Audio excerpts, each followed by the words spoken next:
What's up, everybody? Shaheem Reed, the Rap on Wrestling Podcast. What a great week. What a great weekend. Fun wrestling, family time, little football. These rap albums came out. Jay Electronica went on a rampage. Yep. Cardi B. Gotta give it up to Cardi B. I like her album too. A lot of great stuff. But let's get into the matters at hands. We got Ari the Oracle here. He will. Nick 816. Of course, I'm Shaheem Reed. Smith TV he's in catering right now, probably. But let's get to it, guys. Fresh off the plane from Indianapolis, Ari, we were out there together for WrestlePalooza. Great time. Will, Nick, I know y'all was glued to the TV that day. Oh yeah. For All Out, 3 p.m. We had to watch from the arena. We had to watch from outside on the phone, but man, it was a good time. Where do we start? Ari, we got a chance to meet the one and only Io Sky yesterday. Do you want to talk a little bit about that experience? Yeah, great experience. Fresh off a loss, but Io brought a lot of energy, very cool. She speaks a lot of English too, man. I don't know. She was able to have like full conversations, and that was cool, man. A lot of people showed up to meet Io, and man, we was out there maybe 2 hours. So it was Yeah, people like out 2 there for hours. like 3-4 hours. So Wow. yeah, that was a cool experience, man. Yeah. And yeah. me and Ari, we officially two of the mayors of Indianapolis, man. They loving us out there. This is our second time out there this year. We had a good time. We didn't get no Elmo's this time. We didn't get no St. Elmo Steakhouse this time with the shrimp and the steak, but we definitely got a little bit of the district. We was hanging out there after the show. I gotta say though, I know WrestlePalooza wasn't as big as the Royal Rumble, but it just was a little different. You know, the arena was sold out. People was excited to go, but Royal Rumble, it just really felt like we was in town for WrestleMania. This one, it just felt like, to me, it just felt like a show. What do you think, Ari?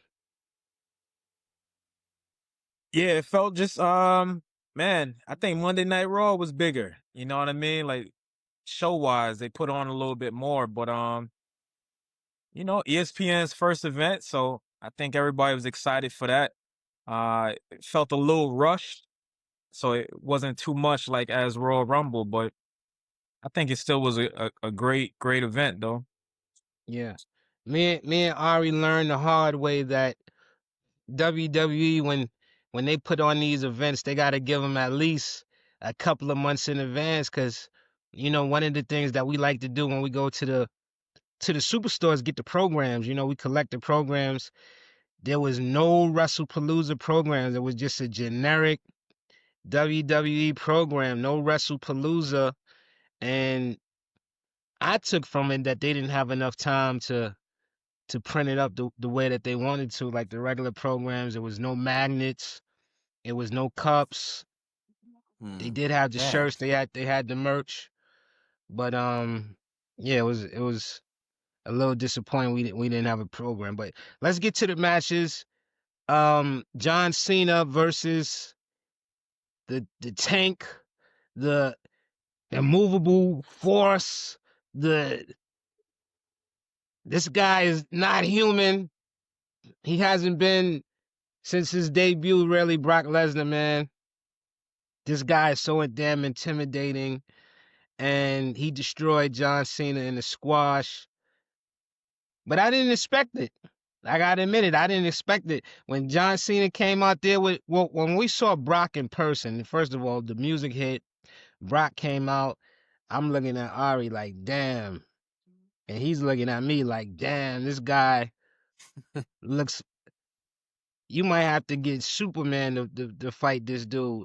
But then I got Huge. optimistic because John Cena came out there with all them kids dressed up, dressed up like him. He pulled the little Eminem, from the VMAs with all the kids dressed up like him. And I was like, oh, all right, John Cena got this. He ain't losing. That dude whipped John Cena ass so crazy. Beat that man down so crazy. And when he lost, the arena was just like took the, not to sound cliche, it kind of just took the air out the arena. Like, God damn.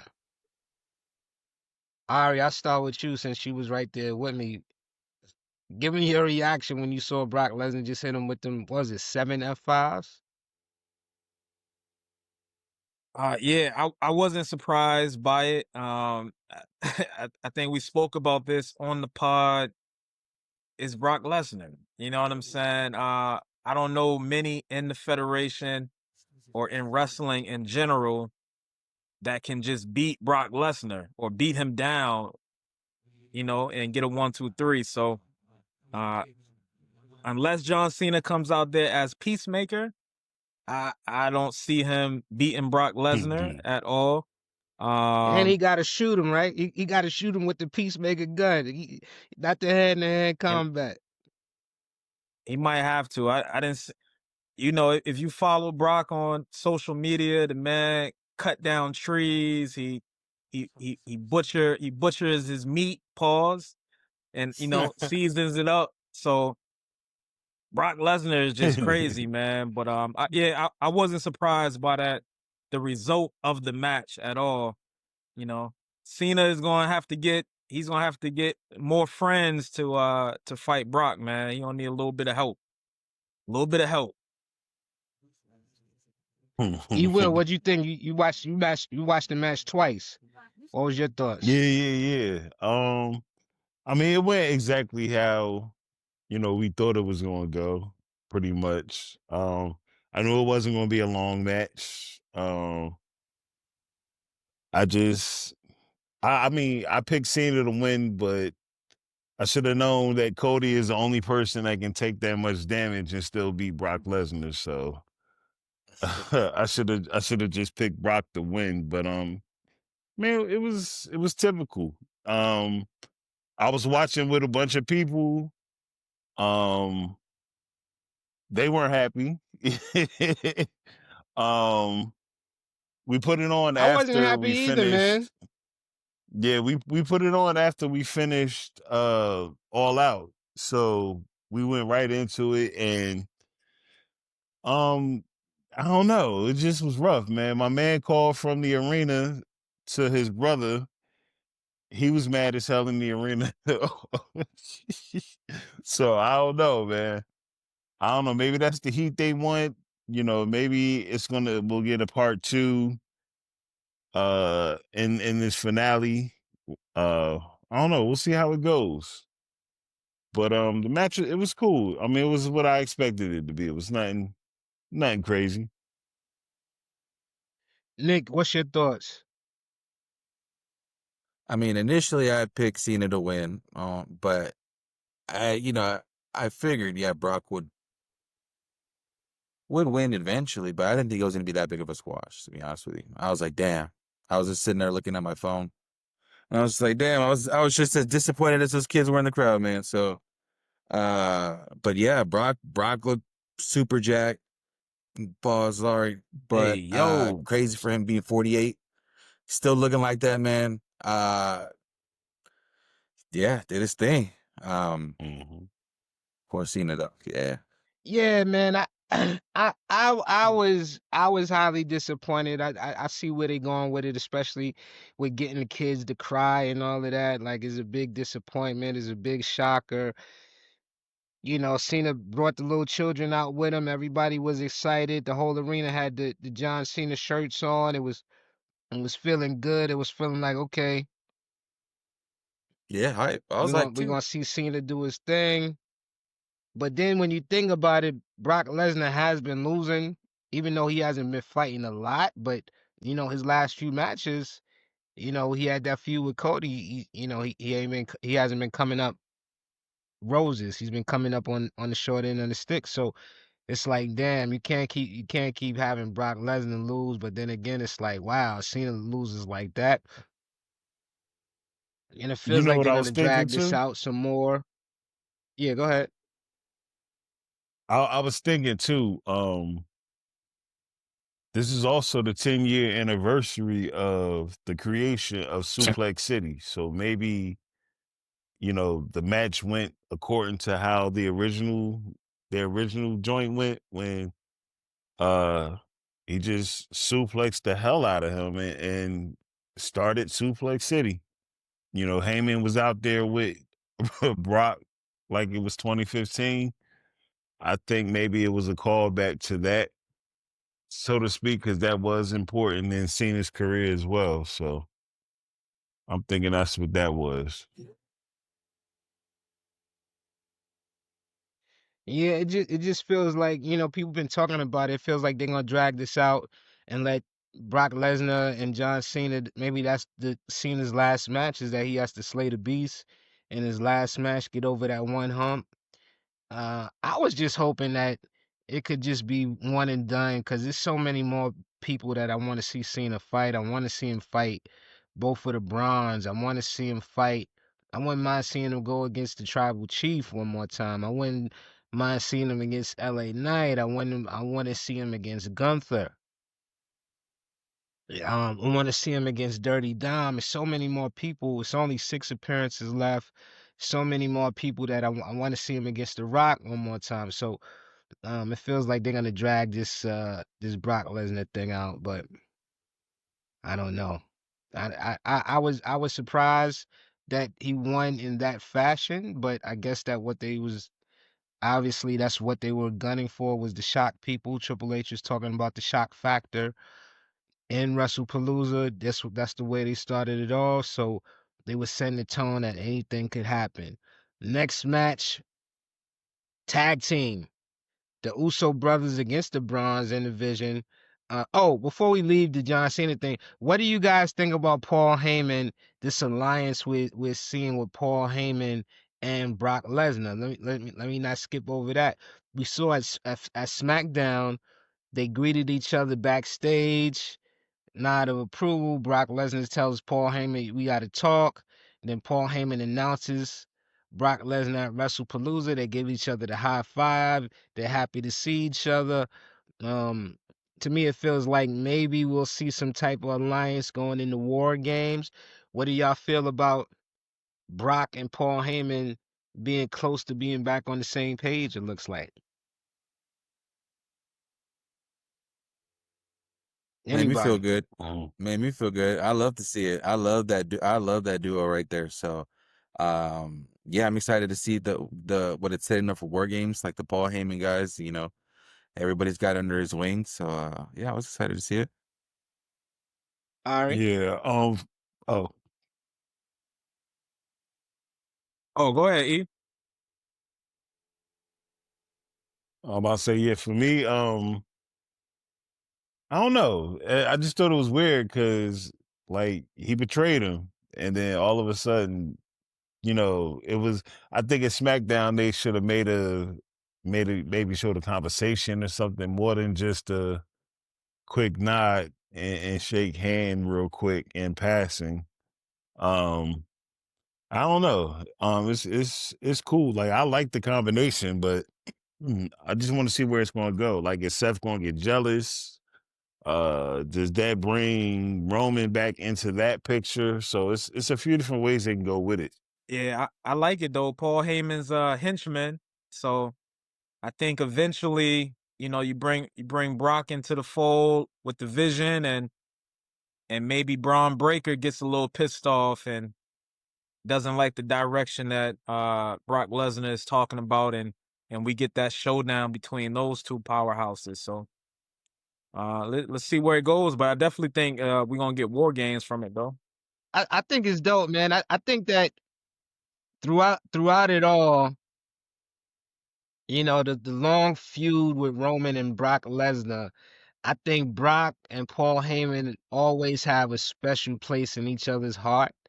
Like, there's never been like a just total disdain and hatred like we're seeing with Roman and we're seeing with CM Punk against Paul Heyman. I think part of the reason is Brock really realizes that, hey, I did leave Paul Heyman out to dry. Like, I did leave wrestling. I left Paul Heyman by himself and he had to move on. I came back and really couldn't get back in position how it is. It's all business. I think Brock knows better than anybody that it's all business with Paul Heyman. And, Paul also, don't forget, when he was with Roman, at a certain point, he did pull a couple of strings for Brock Lesnar too. And before Roman and Brock got into the huge feud, Paul said, look, you can go to Raw, dominate Raw. We'll dominate SmackDown. We can do it. We can do it together. You don't have to go after Roman. Like, you could be on different shows and be dominant, and Brock chose to go after Roman. So I think Brock knows what it is. Tag team match. Speaking of Paul Heyman's faction division, tag team match. Bronson Reed, Braun Breaker beat the Usos with a last minute addition of special guest referee LA Knight. Ari, what do you think of the outcome of the match?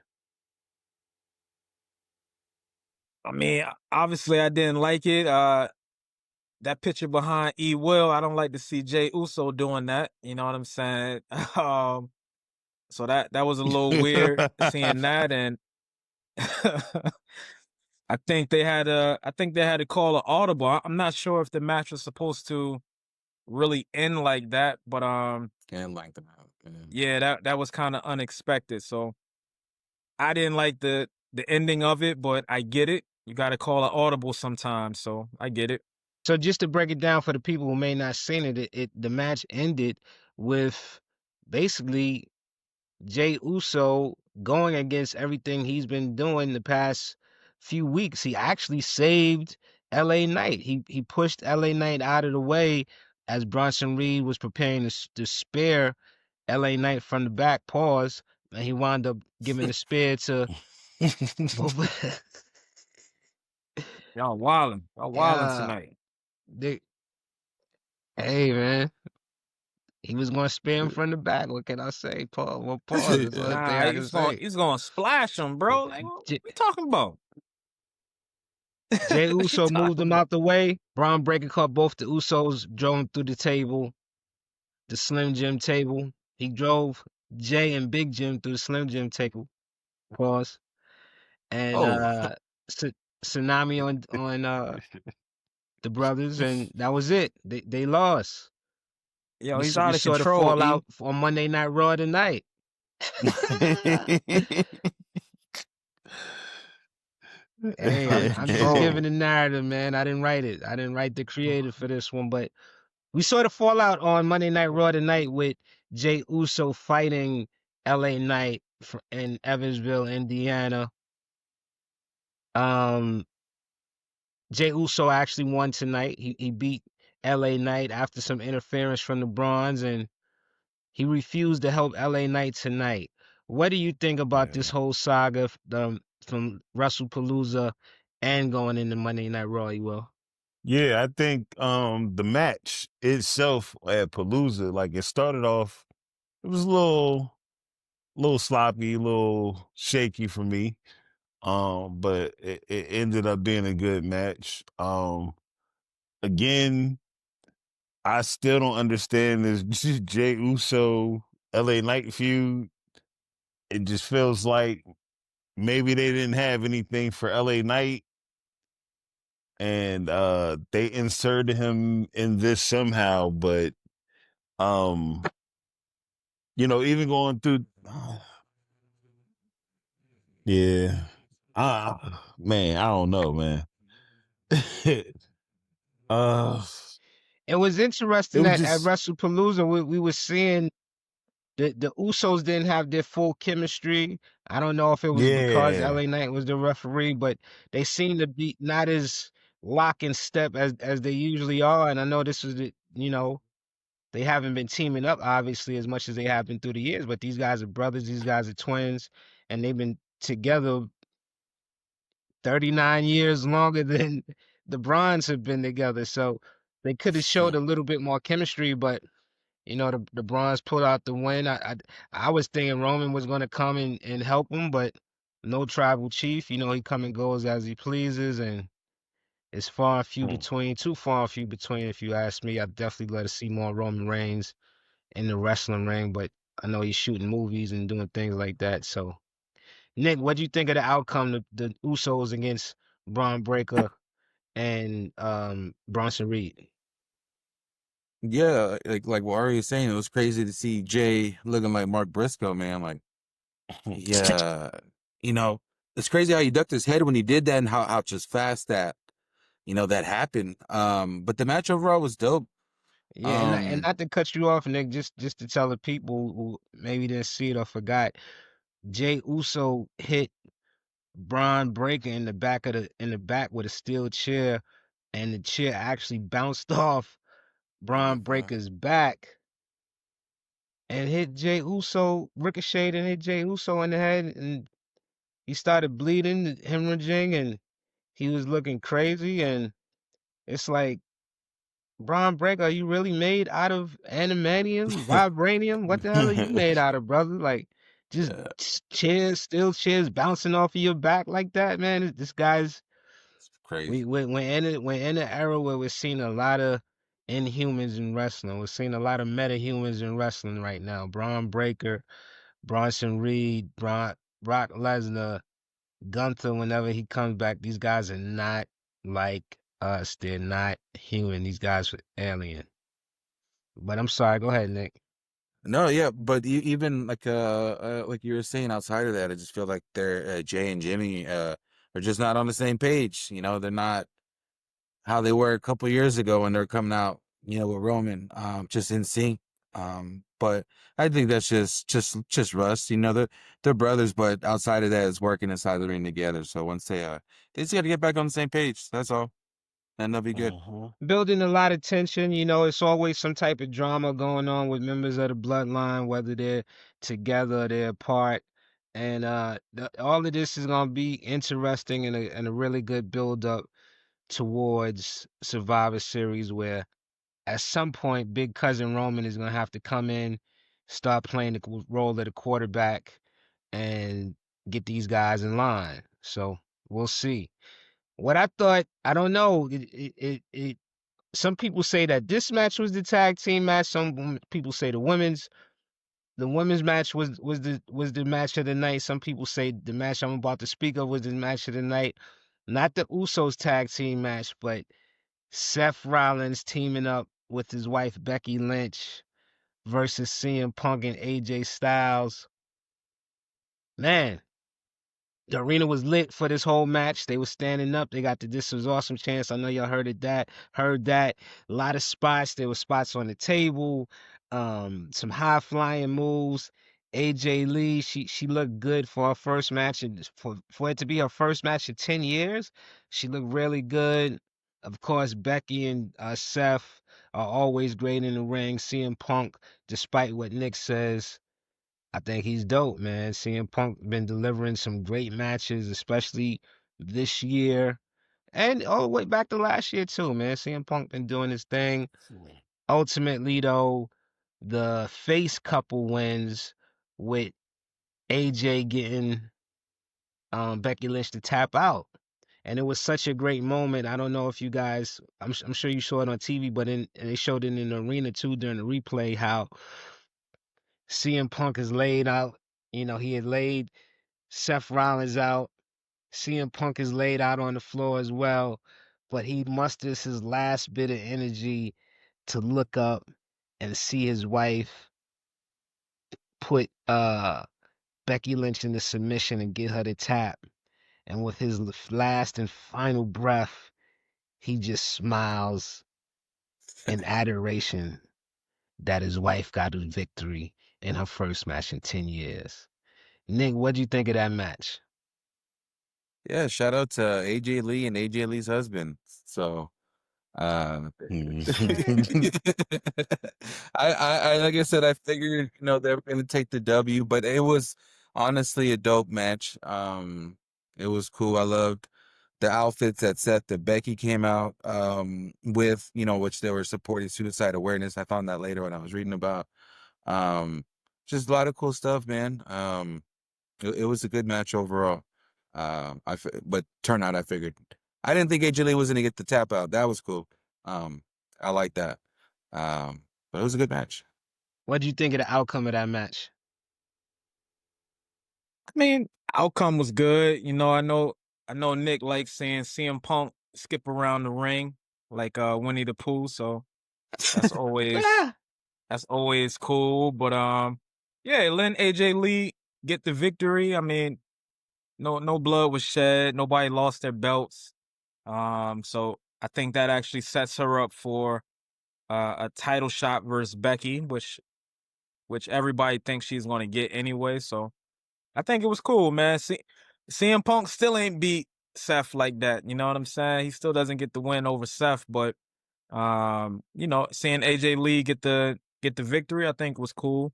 The crowd loved it. Her shirts were certain spots we went to, they were sold out of her shirts. So we saw men wear shirts, from kids, men to women. So her merch is definitely popping. So I thought it was cool. The match was longer than I thought it was gonna be, actually. yeah, I thought it was a great match. I thought AJ has fantastic chemistry with Becky already. Just coming back. CM Punk and CM Punk and Seth, they've been fighting so long. I know some people say they tired of it, but I just love the feud. I love the feud and all the iterations of CM Punk versus Seth. I can see these guys fight at least 5 more times. I can see them in WrestleMania 1-on-1. I love the feud. It's always an added layer to it. These guys go at each other on the microphone. They got great, great, great chemistry in the ring. I love it. One of the best feuds. This is to me is being building to be one of the best feuds ever. A lot of twists and turn now with the wives involved. The wives don't like each other. The wives are going at it. Fantastic feud, but I will give it up to Seth and Becky for having not only the outfits of the night, but the ring entrance of the night as they came down from the Heck yeah. riser with the flames and everything. That's how you come to the ring. That was like a WrestleMania worthy entrance. I thought it was dope. So big up to them. Now, let's go to the next match. That probably I'm me personally, I'm gonna give it the edge as match of the night because it was a lot bigger stakes. It was a title match. The world championship contenders implications was up for it. It was a title match.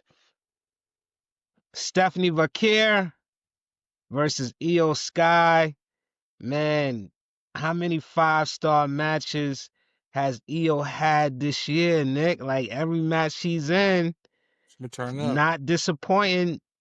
She's going for the wrestler of the year right now. Ari, I was just saying, how many 5-star matches has Io been in this year? Like the woman she's going for it. She's actually at the top of her game.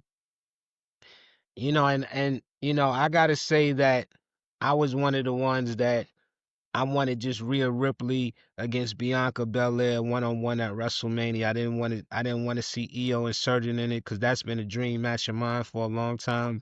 Bianca against Rhea, but man, Io has earned her spot. She is one of the best right now. She's top 5 dead or alive in WWE right now. Right now, I'm saying right now. So, um, she's killing it. But it's Stephanie's time. it's Stephanie's time. She pinned Io cleanly in the ring. She's having Wrestler of the Year vibes as well. Double champion in NXT. Now she has come all the way to the top of the mountaintop in WWE as the new Women's World Heavyweight Champion. Ari, you was right there with me. We was watching it. Everybody stood on their feet when that 3 count came down. What did you think of Stephanie La Primera winning the belt? Yeah, cool match. Definitely the match of the night for me. I believe Io is how Charlotte used to be the standard for women wrestling. I think Io now has that throne where if you get in the ring with her, you got to be on your A game. It's potential to be a 5-star type match with Io each and every time. So that says a lot about her. But Stephanie, man, oh man.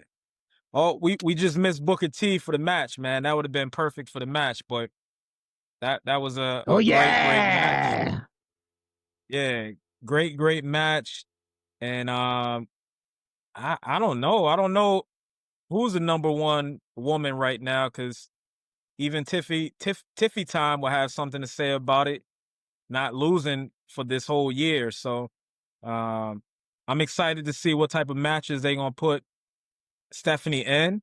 And it looks like we might get Io and Asuka as the Miss has come back. So Come back. Yep. maybe we might get that. So it'll be more 5-star quality matches soon to come. Soon to come. Let's build on what Ari was just saying tonight on Monday Night Raw for the people who didn't see it or didn't hear about it. Full on heel turn. Asuka and a reluctant Kyrie.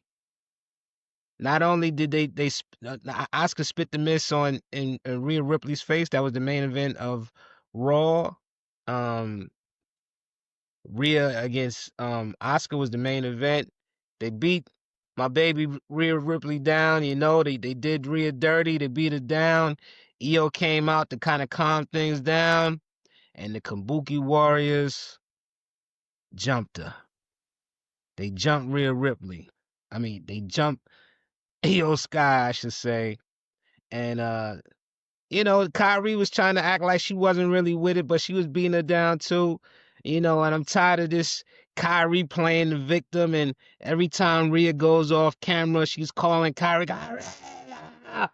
I'm tired of that, man. Like they ran that into the ground.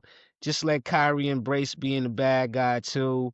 She doesn't have to be all this reluctant heel and all of this. Just let her be who she is. She with it. She a grown woman. She ain't really Man, that that's scared of that's the funniest Oscar. thing She on didn't fought TV, Oscar man. before, but That's the funniest thing on TV when Asuka does that I'm just Kyrie like, joint. man. They just, to me, they just running. They doing it every week. I'm like, man, but I guess they gonna run with it. Um, so Steph got to watch her back because Oscar is a heel now. We know how dangerous she is, especially when she gets into that chamber. A lot of the women we saw, Nikki Bella, Rhea Ripley already said she wanna match with Stephanie. So Steph got a lot of women who she got to fight. Crown Jewel is coming up. She's gonna either have to fight Tiffy, Jade Cargill, or Nia Jax. So I know she built for it. She got it. She got to be ready for this action. E, what did you think of Stephanie Vaquer winning the belt? Oh, that was amazing. That was definitely my favorite match of the night. At WrestlePalooza, killed it. Stephanie is a star. She's been a star. Io is a star as well, man. I think Io has been, I'll say she's been WWE 6-man of the year so far. She's been very, very clutch. Um, I like her storyline with Oscar and everything. But Stephanie killed it. She's something special, and they're treating her like it, and I appreciate that. So I think that was dope. Good match. Why do you think? Why would you say EO is six man and not MVP? Because she main evented WrestleMania. That's a starter right there. Yeah, I mean, if we talking men's, I'm talking men's and women. So I mean, Okay.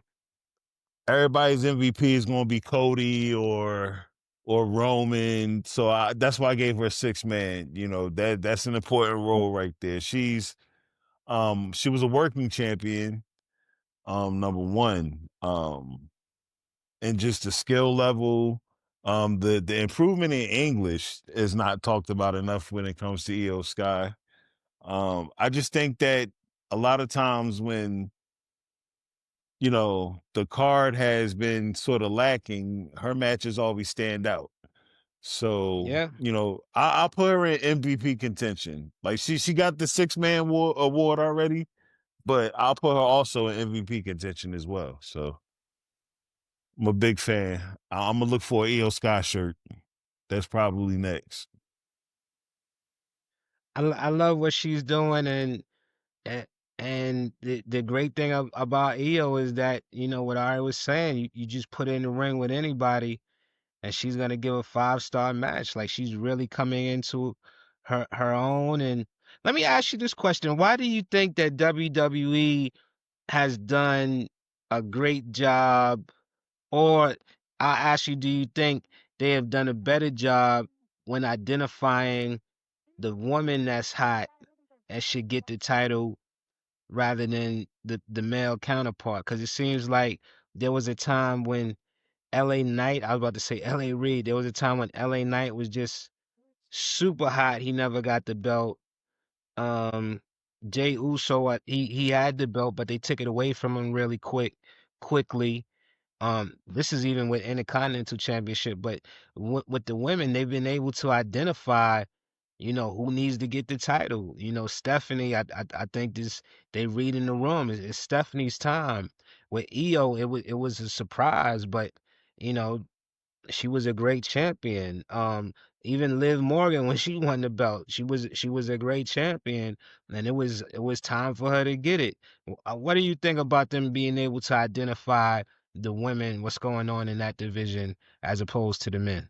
I think you know what I think part of it is, or if not all of it, I think it's less politics in the women's wrestling. Like I think they really all want was best for the division. You know what I mean? It's not about I'm gonna put about me getting put over or whatever. It really feels like there's camaraderie amongst the women um Hmm. that's really healthy, and it leads Yeah. to like I don't feel like it's any problems when it's a title change, no matter how short or how E- long the Not reign to is. Yeah, not to cut you off. Even with Naomi, it was like that was the perfect way and the perfect time for her to get the belt, and she was just so hot at the time. I mean, I think she probably would have still been the champ if not for the blessing of the pregnancy. She probably would have kept the belt a little Mhm. bit longer than what she has, but that was even the perfect time. But you just saying that the women is less politics, huh? Yeah, that's what I think.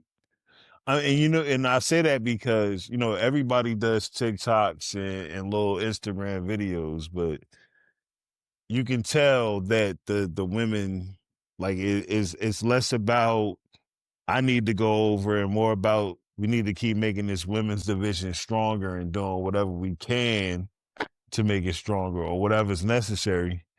You know what I mean? And that's what I respect about that women's locker room the most, that camaraderie. The women's division is on fire, and you know the fact that they're not getting as much time as the men, everything counts. Every little thing counts, from the Yep. backstage segments, the matches. They're not duds. The matches are even tonight. Oscar and Rhea Ripley. That's a PLE main event caliber match. We got it on Raw. fantastic match tonight. They both Mhm. was going at it. SmackDown, we're gonna get a triple threat match. Jade Cargill, Nia Jax, Tiffany Stratton for the belt. What do you think wins that match? I got Cargill winning her first title, her first title, man, Okay. on SmackDown. Do that title change, man. That's the quickest way to Let's get people go. forget about WrestlePalooza and all the bad press, man. Put that strap on Jade. Pause. Put that belt on straight. On Jade. Oh, That sounds better right there. It's time. wait I a minute. do think somehow maybe Nia and Tiffy cancel each other out because of their past history, but I think Jade's gonna take this. Well, wait a minute. What are you saying by bad press on WrestlePalooza? WrestlePalooza, it was a really good card. Mm-hmm. Well, I mean, The if matches you was if you dope. the if you hear the people talking, the ESPN grade of a C, that's average. You know, that's middle of the lane. That's not the best price you want for your first pay per view. That's all. Hey, I thought it was dope. My biggest gripe was trying to log on to that ESPN. It's still confusing, that ESPN app and all of that. That joint is Yeah, man. confusing because I didn't had the ESPN package, for a long time, and I was trying to log on to so my mother could watch it, and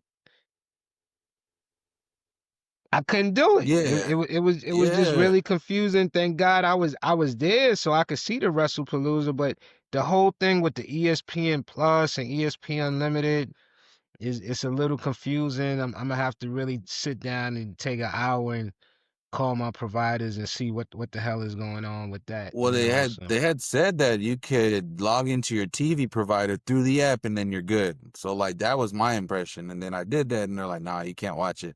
You gotta buy the unlimited. I'm like, damn. Or everybody pain in the got to take ass, man. Stephanie's advice. Yeah? We got to do it. So Speaking of Stephanie, I'm about what do to. you guys think of? Oh, go ahead, Oh, E. okay. I was about to say, internationally, it airs on Netflix. It's part of the Netflix package, So I don't Easiest know. thing in the It's world. that American Yeah, politics, man. All the politics, man. It's just. it is. Easiest thing in the world. Ari, speaking of Stephanie, what did you think of her being the first inductee into the 2026 Hall of Fame? E, Yeah, well, it's I asked cool, you the I same guess. question. What do you think of Stephanie being inducted to the 2026 Hall of Fame? I mean, she deserves it. That's Steph, man. She gave us a lot of great moments. She helped with the women's revolution. Um, she proved to be more than just a nepo baby. She earned that check. Correct. She got in the ring. She did whatever was needed. She stepped away when she felt she had to. She just A1. Like I'm a big Stephanie McMahon fan.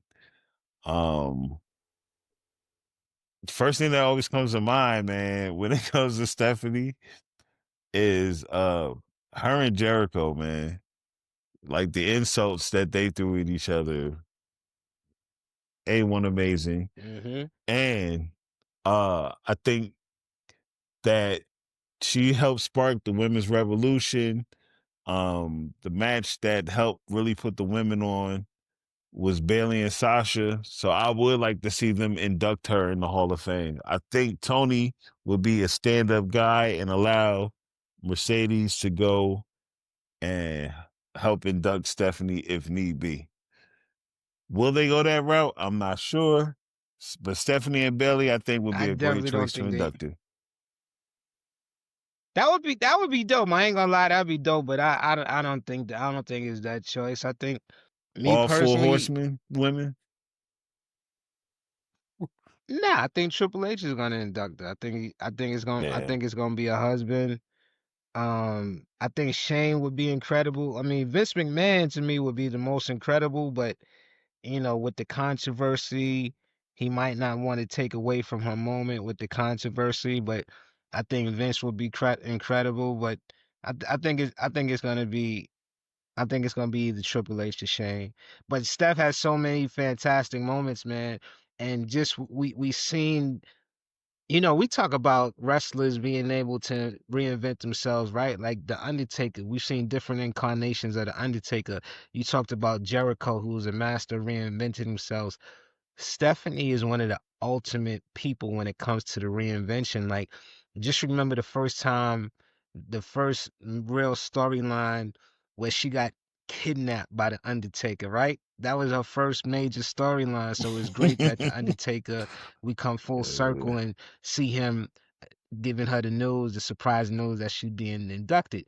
Then we go from her being kidnapped and it turned out to be her father that was behind the whole plot. It was me, damn it. We love that part.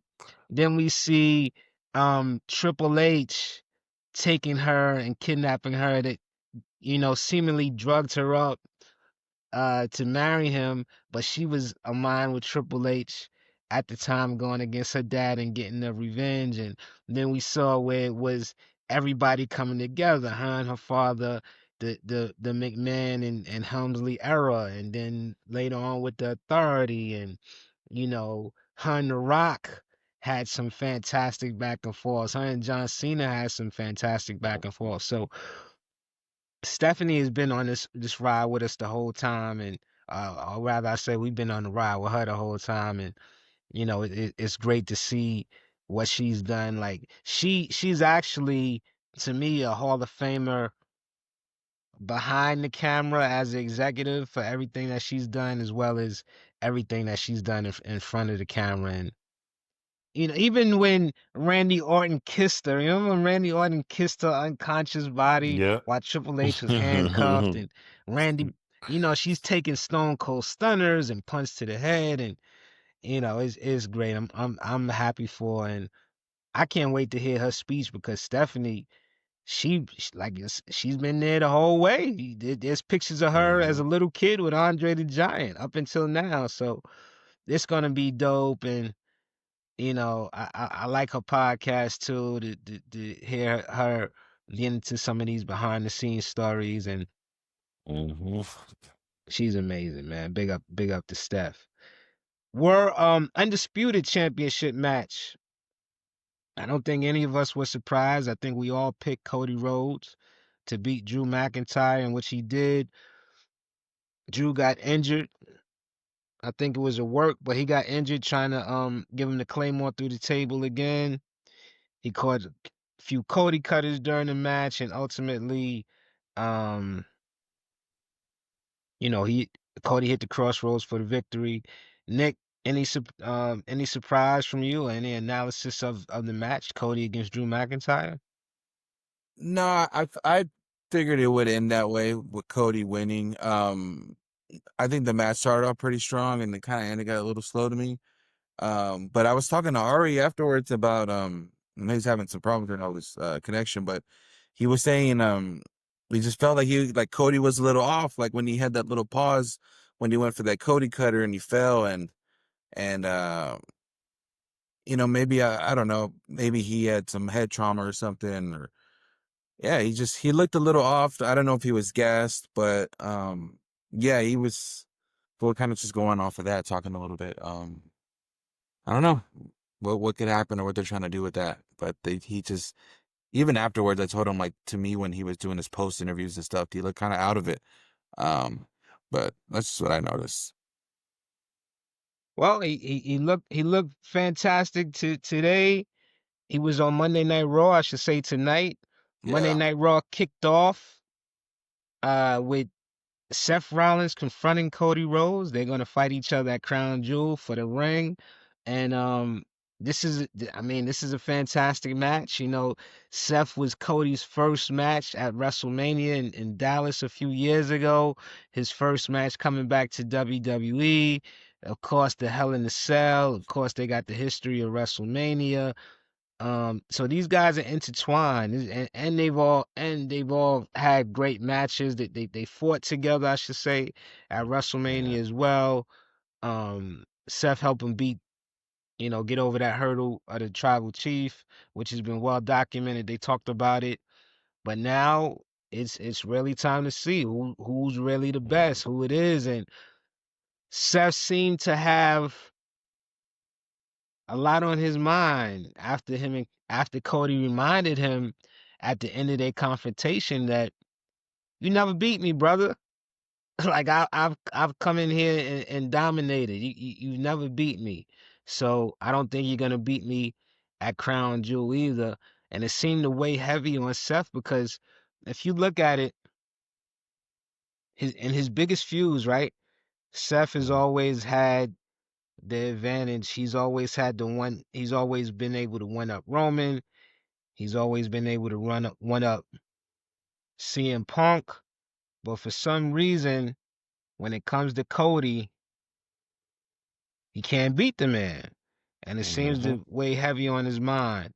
E Will, what do you think about these two coming together one more time at Crown Jewel? And what's an early prediction? Shoot, early prediction. I'm gonna go Seth. And I think it's gonna be due to possibly a callback to the head trauma, possibly he suffered at WrestlePalooza. Um, so I'm looking forward to that. But yeah, I do think Seth is gonna do it. He already has the jewelry, the chain. He can use a little ring, a giant Super Bowl NBA championship looking ring to add to the costume. I think it'll be a good fit. Nick, what do you think? Man, I'm gonna go Cody. I think Cody will still take it. Um, yeah, I'll go Cody. Why though? Why do you think Cody? Man, I don't know. It's just like even when today, like Cody when Cody was talking to Jay about like, I mean, this is off, but Cody's just cool, calm, and collective, no matter what. Mm-hmm. You know, Mm-hmm. like Seth, like you said, was running off of like a lot of emotions, and Cody's already getting it into his head about the Rolex that he gave him. You know, like, what is this? What does this gift mean? And I don't know. I just think to me, that's why Cody's champ. Cody's cool, calm, collective, and I think in situations where he needs to win big, he's gonna win big. So that's why I'll go with Cody. I think the Hell in a Cell is really gonna haunt Seth because it's like, man, if you can't beat as severely injured as Cody was, and in the Hell in a Cell match where it's no rules, where you could absolutely do anything you can to him, and you still came out on the short end of the stick. And actually, that match was the one that really propelled Cody into the stratosphere. Him winning with the torn bicep. That really is the one that really put Cody over the top. Like, maybe if Cody loses that match, is Seth fighting Roman 2 years in a row at WrestleMania. Mm. And Yeah. we see how Seth can become very obsessive on different things, but he is it's weird because I think that Seth actually does like Cody. He doesn't have any type of real beef with him. Like there's no real beef. Like the differences they have been just competitive, and he's lost, and he's Mhm. lost cleanly. It's not like Cody cheated to get those victories. He beat him cleanly, and I think they developed a friendship going into WrestleMania because anytime that Seth is willing to take chair shots, and he got beat with the belt from Rock, and they had some time for their families to bond going into that WrestleMania match against Mhm. Roman and The Rock. Um, there was a friendship. You see, even tonight, the respect level was so high. They had a chance to jump Cody. Like they could have jumped him tonight, but Seth called off his goons. He's like, let him pass. So it's a respect level there. I do think we'll see things intensify soon. When Becky was backstage and Becky's talking a million miles an hour, and Cody is just trying. I mean, Seth is just trying to concentrate. It reminds me of so often when we're with our girls and when we're with our wives, um, how they could be young, and we just really trying to Mhm. concentrate on something that's more important to us at the time, and they're just going on and we just tuning it out. And my man Mhm. was just trying to focus, like he deep in the chamber because he knows that he's facing the face of the WWE and somebody who he can't beat to this point. So Mhm. it's going to be interesting. I mean, I don't see why Cody can't win it again. I think Cody goes for the back-to-back rings. He is the QB1 of WWE. He has a swagger Mhm. all the way up. He just did the Naked Gun movie. He just did the Street Fighter movie. He's building up to that Mhm. next level genre breaking superstar. And Mhm. man, this is a good time for Cody. I'm expecting a great match, but it's gonna be a lot of fun. It's gonna be a lot of fun Oh yeah. going in the crown jewel. So we'll see how everything shapes out. But WWE, it's a lot of intrigue. To me, WrestlePalooza was a success. Had a lot of fun watching it. And, besides the trouble with the app, I thought it was dope. But I know a pay per Oh view yeah. card that was no controversy as far as good as was it good or was it mid? Was it just okay? Was it terrible? I think universally everybody gave that thumbs up to the AEW All Out. You got to give it to them brothers and sisters over there. Really dope matches. Like I said, I had to watch it Mhm. on the phone because we was at the arena, but I was just seeing all type of wild shit when I was tuning in. Like, damn, these guys is going Ooh. crazy. Will, let's start with the match. With the man in back you, Briscoe, Yeah, yeah. For me, thumbtacks, that was yeah, tables, that was chaos. it's hard to call a match of the night. Like not to be I'm not even trying to be funny or anything, but this was top 2 or 3 match of the night. Um Gotta start off by saying MJF came into this match the night before at CMLL's 92nd anniversary show. He finally faced Mystico. He went to the ring dressed like Homelander, dope outfit.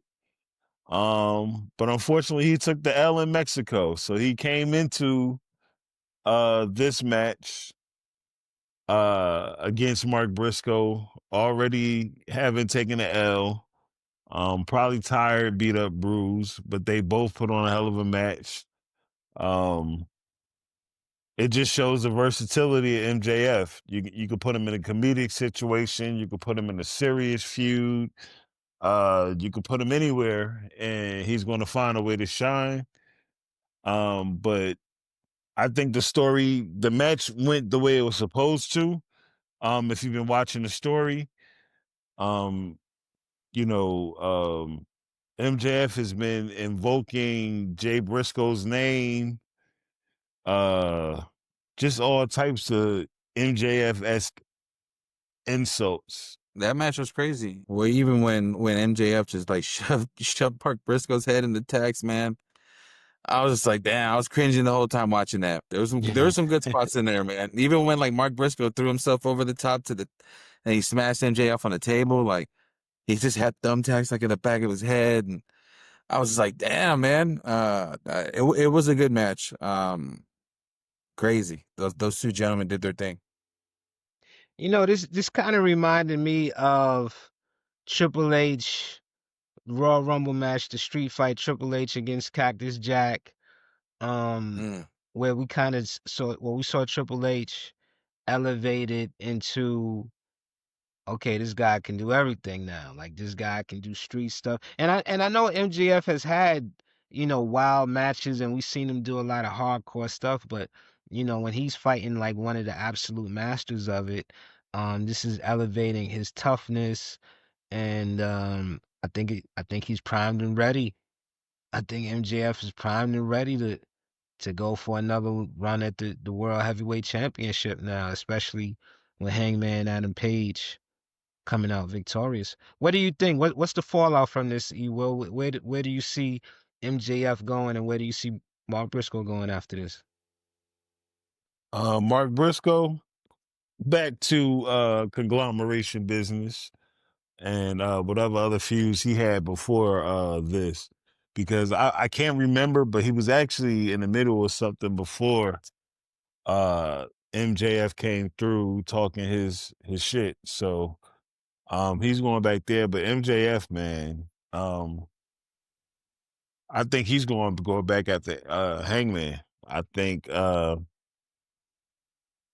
he's going to somehow bring in that contract and how Tony Khan changed the rules on how you use the contract. You got a week now.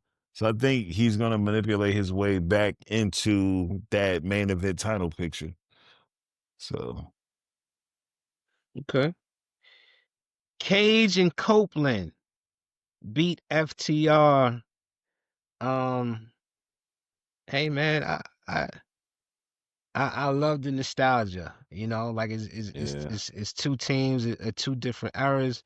When it's all said and done, both of these tag teams are gonna be looked at, as possibly the greatest of their era. A lot of great competition that they fought as well, but these are two of the greatest of both of their respective eras, and we get a chance to see them come together. Let's get a chance to see them meet and go at it in Canada. I didn't think it was any question at all that Edge and Christian was gonna win. Spear from Copeland for the win. Beth Phoenix caught a spike pile driver at the end of the match, so we know this feud is far from over. E Will, give me your analysis of this match. Oh, I loved it. I like the dynamic of Cope and Christian. How when they were younger, they were more alike, but as they got older, they became more like the odd couple, and it works really well for them. I think it's hilarious that Christian really wrestles in a mock turtleneck. I think the turtleneck is just as a part of his whole gimmick he's got going on right now. Uh, just as much as the insults. Because it makes him looks like a douchebag. Like he looks like he's gonna tell you that your father deserves to be dead. FTR, I think it just that spike pile drive on Beth just gave them so much more heat. I like how she handled Stokely. I don't think Stokely gets. I don't think he gets talked about enough. He got Stokely is speared. yes. Even like his face when the music hit and he didn't know who it was. I think Stokely is very underrated for what he brings to the game. I think he gives FTR actually a little bit more personality than they had before. I'm glad A it's not lot going to more be over. personality. Yeah, I'm glad it's not going to be over. I can see maybe 1 or 2 more matches from them. And I'm looking forward to it. Nick, what'd you think? Yeah, it was crazy. Yeah, Beth, like you said, Beth Phoenix gave Stokely a mean spear. I was even like, damn, that was pretty tough. She did her thing on that. Like the 5-knuckle shuffle, like the John Cena tribute, that was cool. I like the double sharpshooter that Copeland and Kate they did together. That was cool. It was Double actually it was DDC, so yeah, it was a cool match. Yeah, it was super just nostalgic. I liked all the homage they were paying, so it was cool, man. Regardless of the production, they could still, show love to each other like that. Hey, Hey real man, real quick, yeah. because Nick mentioned the five knuckle shuffle and the attitude adjustment that Colt did as a tribute. I loved it. I love how the announcers and the arena acknowledged it. I didn't like how when Cena did when he was about to do the spear, and it was obviously the Edge animation to do the spear, and they said it was a tribute to the tribal chief on commentary. Oh, Like you can't be so petty as to say that. Like the fans picked up on that immediately. Like that's like it makes you look bad. All you didn't have to say Cope. You could have said Edge. The tribute to Edge. You know what I mean? So yeah. And that John really Cena, yeah, that was crazy. Mm. But you see, John Cena posted a picture of Edge too, just throwing Yeah. boomerang that love and that respect back. I was telling Ari, I think that Edge and Cena that might be Cena's best feud to me. You know what's crazy, Although him and Sha? CM Punk would at it, what? If seriously, I do think that if WWE is a little more diplomatic, that Edge could have been a part of this final thing. Tony Khan is a fan.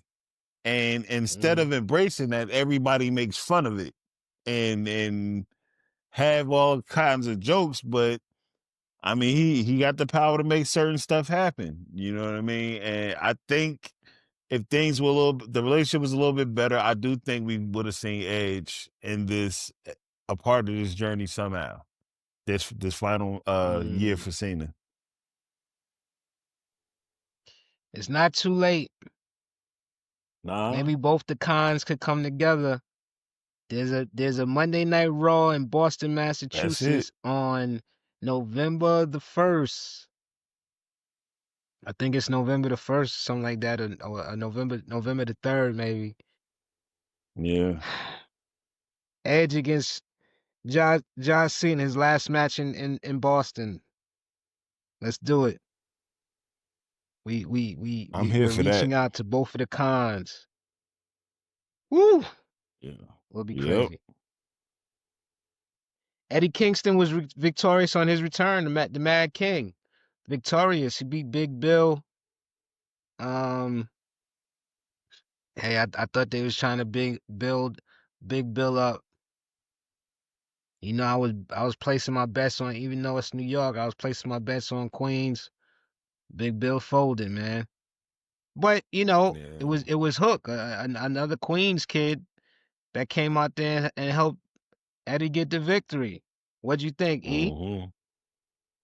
Yeah, I was happy to see Eddie. He came out in the Claudio sucks egg shirt. Uh, Yeah. I I hope that feud, that beef never ends because it's very entertaining. Um, I do like Hook coming out to help. Because he has had issues in the past with Big Bill and Brian Keith. Um, I don't think this is a bad thing, a bad loss for Big Bill. I still think that his projection is really, really good. My only issue with the whole match was the ending. I don't know, like that wasn't a clean back fist from Eddie. But other than Mm. that, man, I was happy to see him, man. It was good to see him back. First time since May 2024. So oh, and the build up. Because he put out there was been some videos on AEW's Instagram and his where he did kind of like a behind the scenes thing and him talking and again it was just happy. I was happy to see him back, man. AEW needs his energy. Um and I'm glad he back. Just somebody else back on the roster who's been going for a while.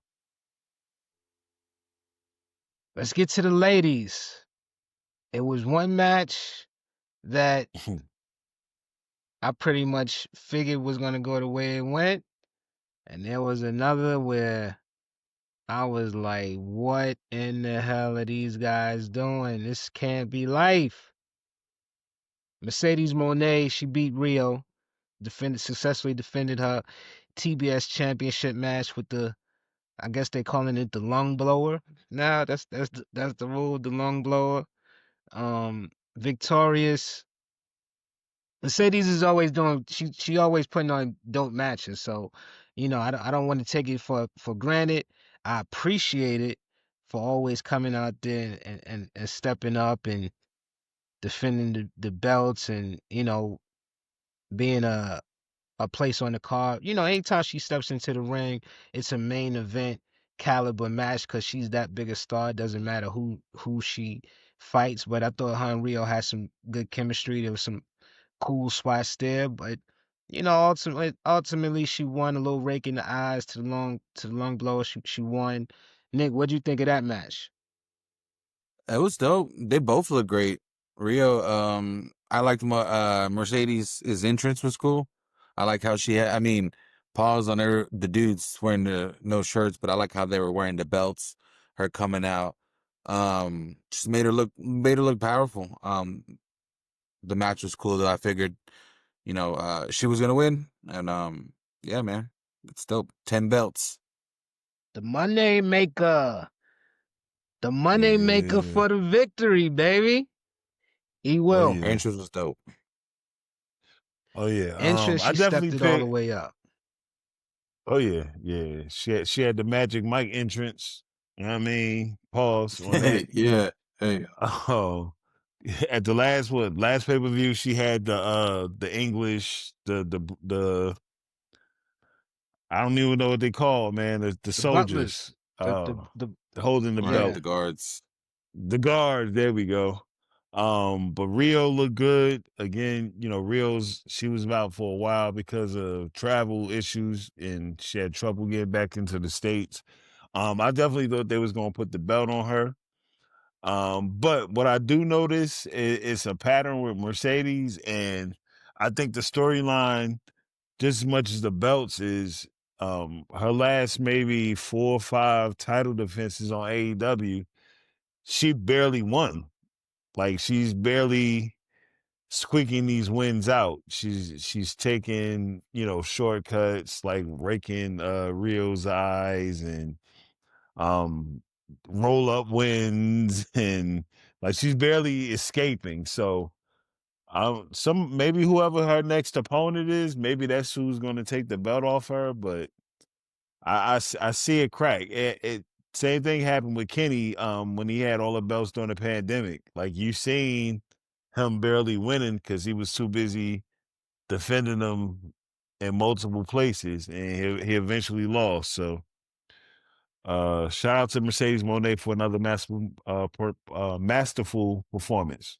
Shoot, I mean, you say you seeing the cracks. I think this now it's I think she's primed to get that 10th belt, man, because in a Hmm. shocking development, I was not prepared. I was actually disappointed, but I did predict that. I said between WrestlePalooza and between WrestlePalooza and between AEW All Out, there has to be some big title change. Like somebody is gonna be wise enough to say, hey, let's get a major title change to get people talking.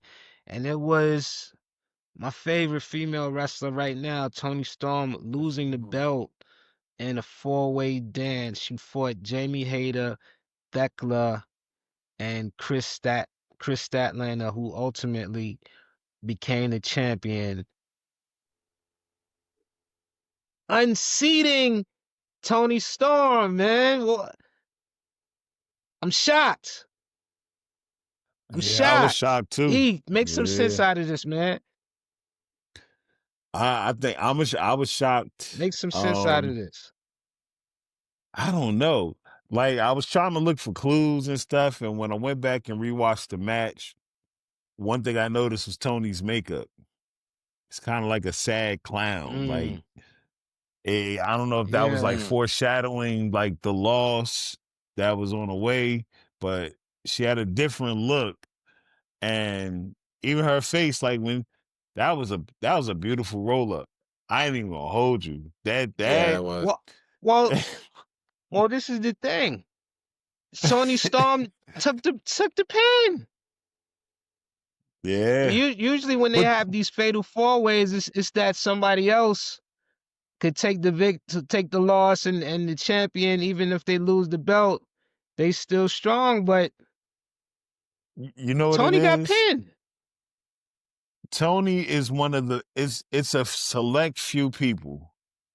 But Tony's one of the few people that she can take a loss and still be good, and she'll win and still be good. Like I like her chasing the title just as much as I like her, keeping the title.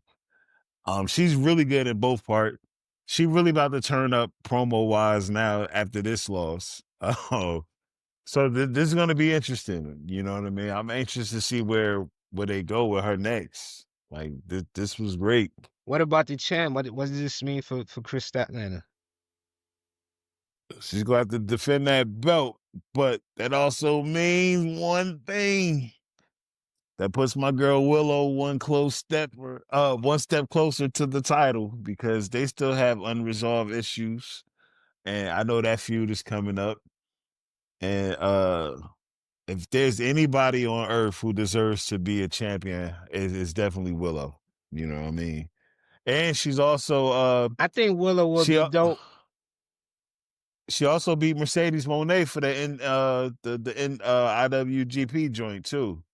So that's somebody else that could end Mercedes Moné streak too. By the way, but yeah, Willow is strong. I think we might see. I think we might see Mercedes come in there November. Will, your hometown in Newark, New Jersey. Yeah, man. I'm sneaking I the think Jimmy we're gonna Buffs see. inside the arena. I think November we're gonna see Mercedes come away with the 10th belt as the new AEW Women's World Champion. So I we'll wouldn't even see. be mad at Ladder that. match delivered. Great high spots. Brodito defeated Jet Speed, Young Bucks. Um, who else was they fighting? Oh, Josh Alexander and he Jericho. They won they retained the title. Some really dope spots, and we saw another team. Who do we see come back together? Jurassic Express. Oh man. Yes. Jurassic Express, man.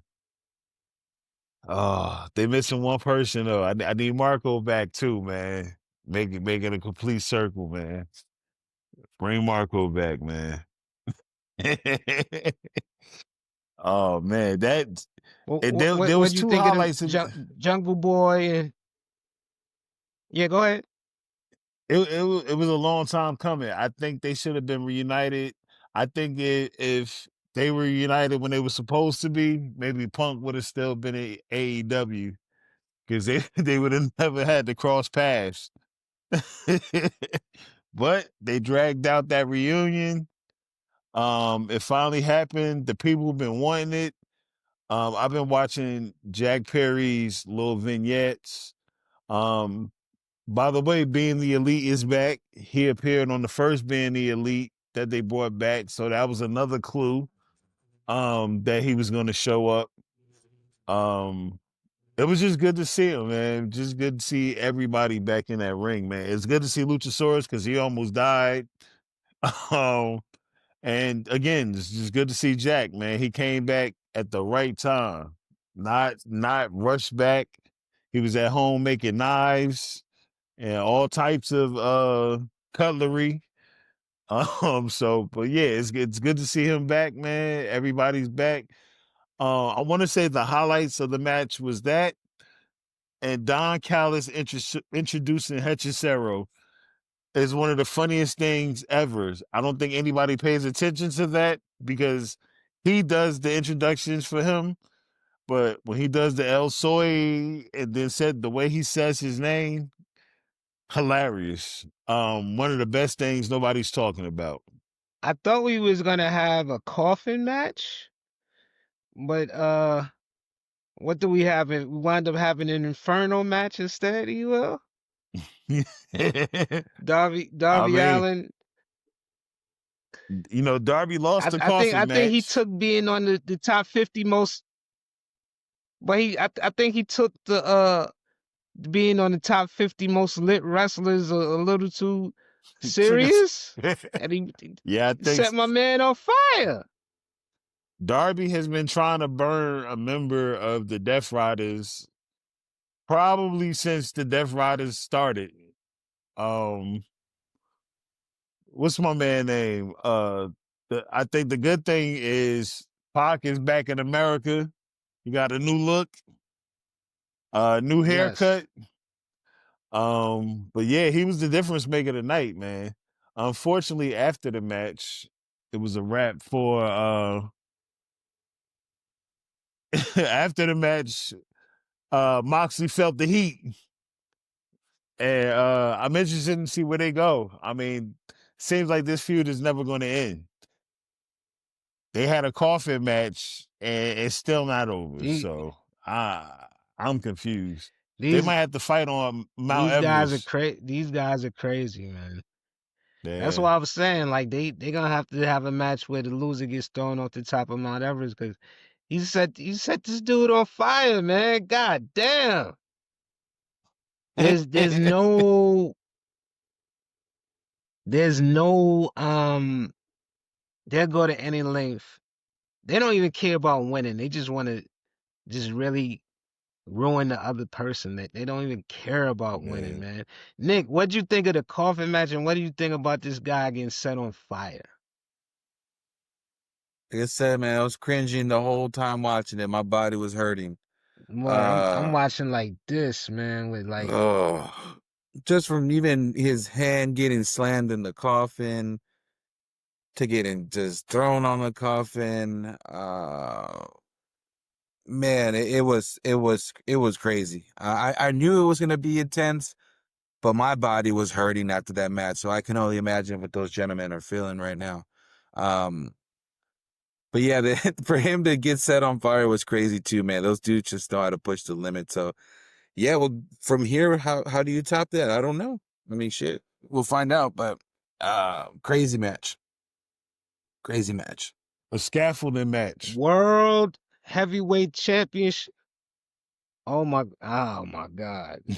You're too. I don't know. Even when Darby had like Scaffold when he match. pulled that bag out and put the bag over his head and like he's stomping, I'm like, whoa, what the heck, man? Like crazy, crazy work. And then it's like, damn, how do you follow a match like that and that not be the main event? But then it's like you see the main event and you understand why the main event is the main event. Kyle Fletcher has officially arrived. Fantastic match. This was probably my match of the night. You gotta give it up. You gotta give up to Hangman too. Hangman he's a hell of a champion, man. He delivers in these matches. Hangman, not to sound cliche, he's leaving everything in the ring. The dead eye from the top rope, crazy. Mm. He hit the buckshot for the win. A lot of great near falls in this match. It was at a certain point I was like, okay, Kyle gonna get the belt. I was like, all right, he gonna get the belt. Hangman pulled it Mhm. out though. Pause. Hangman is able to get the victory. Um, and to me, when you and I let you break down the match as you want, but when you saw Don Callis kind of just looking at Kyle Fletcher like, damn, at the end of the match, Don was just getting a look like, damn, you had it and Mm-hmm. you couldn't bring it home to the family. Like Don was like, it just gave me a vibe that they're gonna turn on the young man. It just gave me a vibe Yeah. that Kyle Fletcher at 26 years old, again in November, Newark, New Jersey.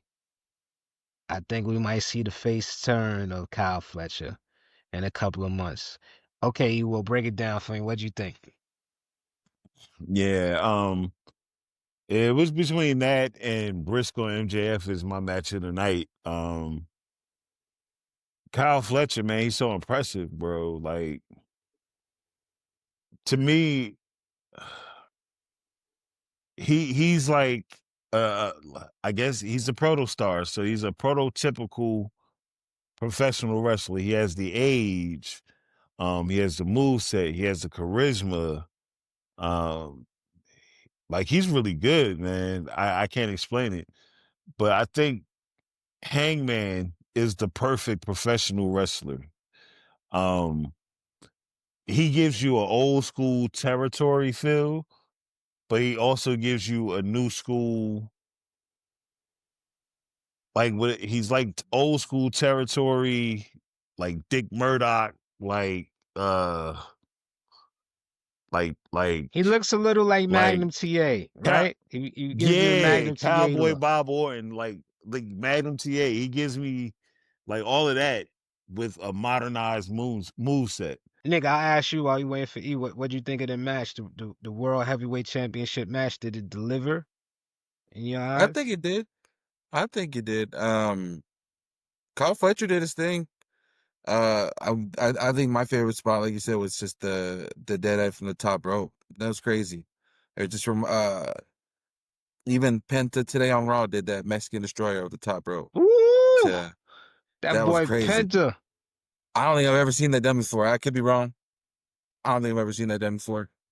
Crazy. So that both of those spots, super crazy. Well, hold on, wait. Penta gave Nick Jackson joint off a top ladder. A Oh, he Mexican did? destroyer off the oh yeah. When they won their Oh shit. championship, when they won the title. Okay. Yep. Okay. Dang. So Off a ladder's even crazier. so yeah, Jeez. man. That was wild. It looked dope. He and Grayson Waller took it well. Yeah, man. Yo, these guys are so adept. These guys are so the excellence. I know Bret Hart is the excellence of execution, but when you look at these moves that we saw over the weekend, like and even today, Penta, the Mexican Destroyer off the top, uh, the Deadeye off the top, Crazy. um, Stephanie Valkyrie hitting her move to win the belt with jumping off top of the rope. They are so pinpoint accurate with these moves. Like you looking at these some of Mm-hmm. these things and again with from a fan's perspective and again we know what it is when it comes to wrestling and we love it, but it's like damn, you look at some of these moves and you just think like how the hell is this guy not leaving with a broken neck?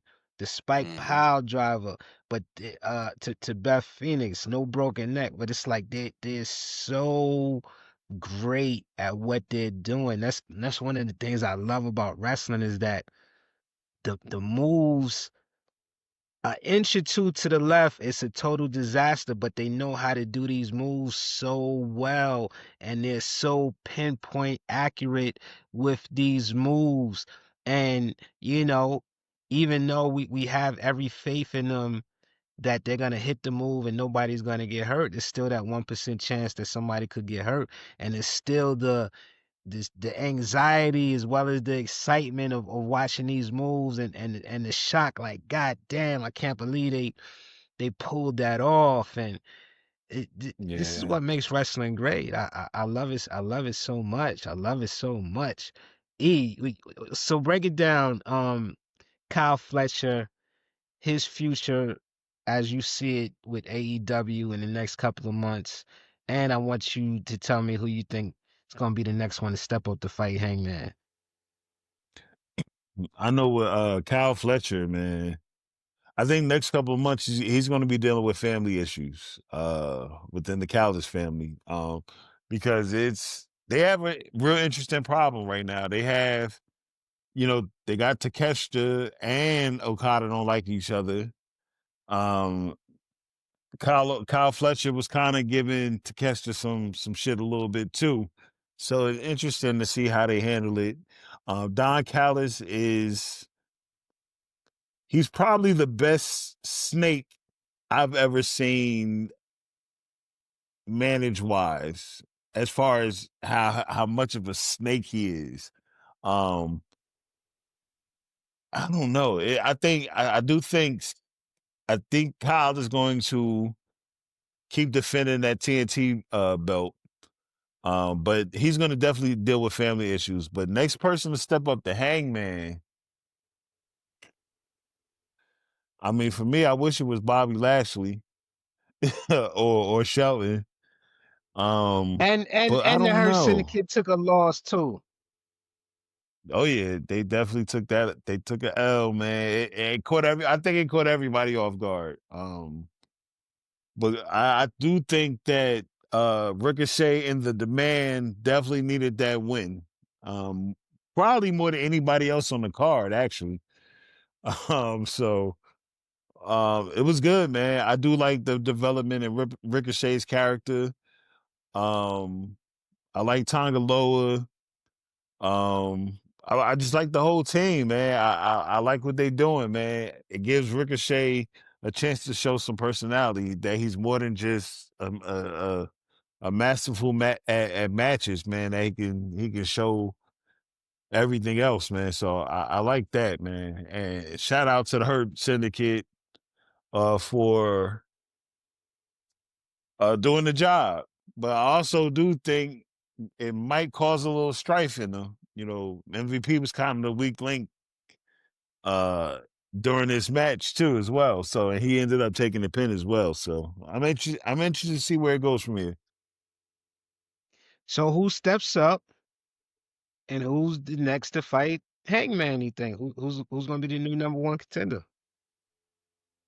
But with Hangman, I'm gonna go out and say MJF is going to maneuver his way back into that picture somehow. So I'm gonna say they're gonna run it back again. Hangman and MJF. Either one of you can answer this. Right now with no Swerve, no Kenny Omega,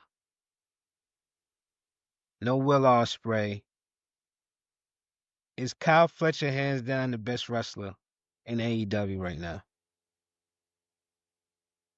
I would say he's number 2 to Hangman.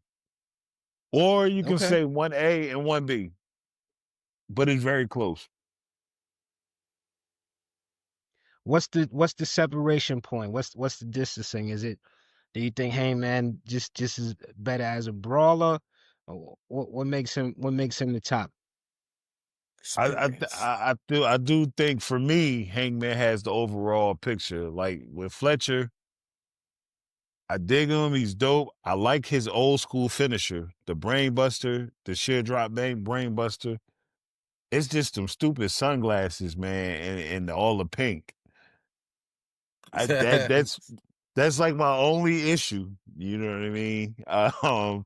Hey So man, I'm gonna give. I know somebody that was a guest on this show who has a Hall of Fame. It's different pink. True. It's more like a Barbie I kn- pink than I It's know like I a know it's like executioner a pink. highlighter pink. Yeah, I it's a know little bit somebody who different. wore pink and had glasses their whole career The that goat. did very well for themselves. But with You Fletcher, know, it's.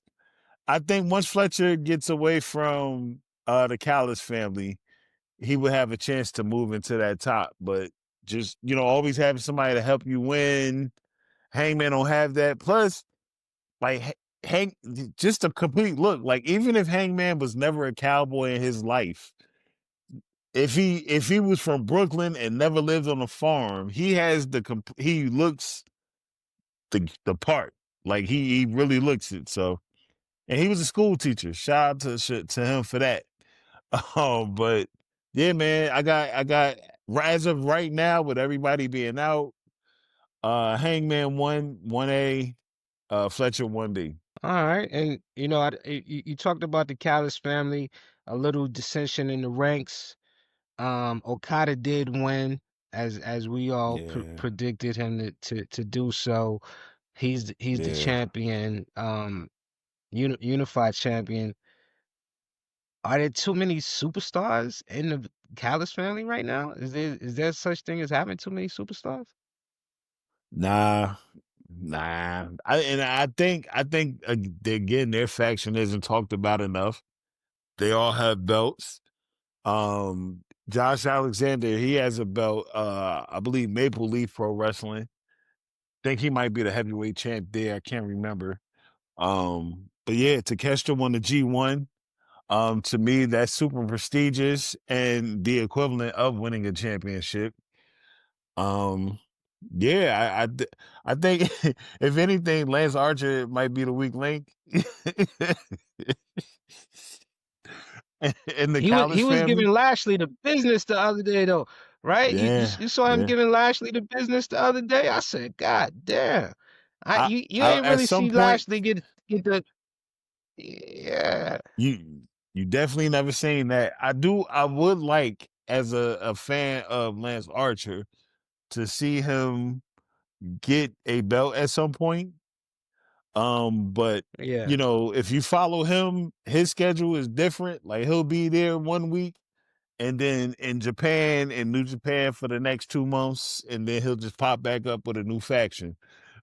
So his schedule's a little bit different, but shout out to the Callis family, man. To me, it's the strongest faction right now. Yeah, they just gotta keep on the same page. But like I said, look out Yeah, for Don Callis because he did give Kyle Fletcher a really disappointed, sinister look. So I think he yeah, is a way you could tell something's afoot. But yeah, man. As we say, we all won. Saturday, September 20th, we all won. AEW All Out, WWE WrestlePalooza. I thought it was dope. Um, yeah. even Khan, Tony Khan was saying that he is it's a success with them doing these shows earlier in the day.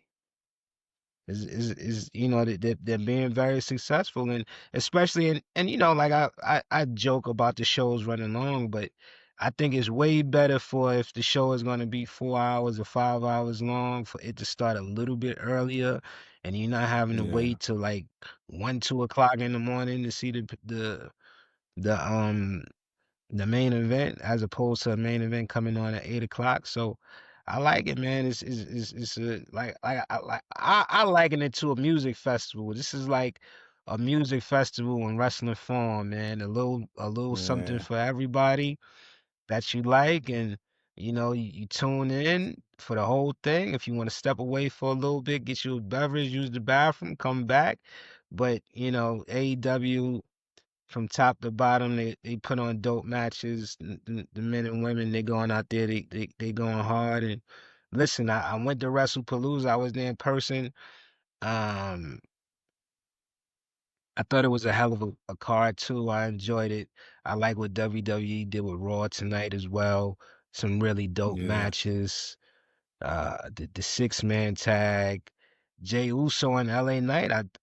For them to fight, I thought they had some really good chemistry. It told the story. So it's been a really great 72 hours. Well, really more than that because you got to go Friday Night SmackDown too. Friday Night SmackDown was dope. So man, Hey, from and Friday Friday to too. the oh, go ahead.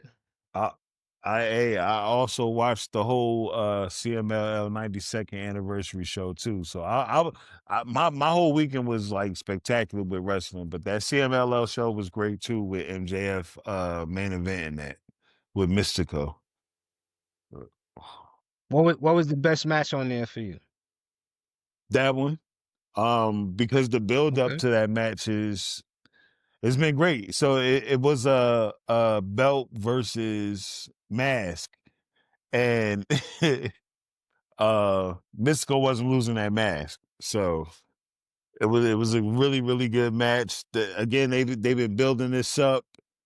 MJ is supposed to be on a honeymoon, and he's been bouncing back between Mexico and wherever AEW's been having shows. So that man is working, man. He has a really good I know he was forgiving wife. trying to bait Andrade, right? He was trying to bait Andrade into coming out too. So that was That's something to coming. state if Andrade was gonna show up. Yeah.